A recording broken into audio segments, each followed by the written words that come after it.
So this is my replica of a neuron.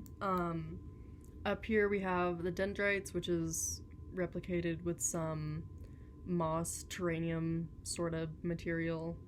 That is the part of the neuron that sends and receives neurotransmitters and chemical messages from other neurons. Here is also where ion channels are contained, and that is what basically allows these chemicals to enter the neuron and create the electrical current that they do.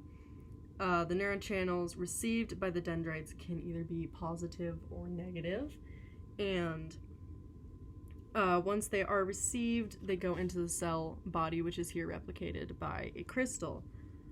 Once the cell body receives enough positively charged ions or neurons, this is then the beginning of the action potential when depolarization begins.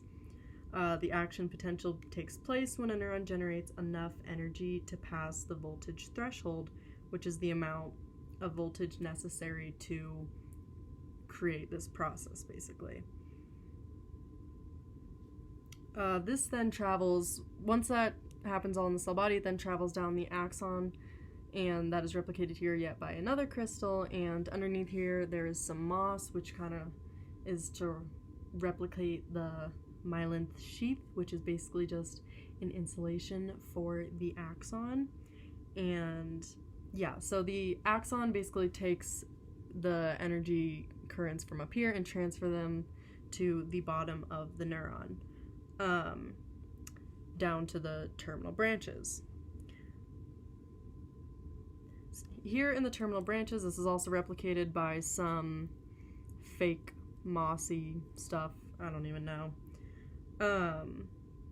But here is where those signals are then transmitted back into chemical messages, and then they're released from here and are then given back to a different neuron.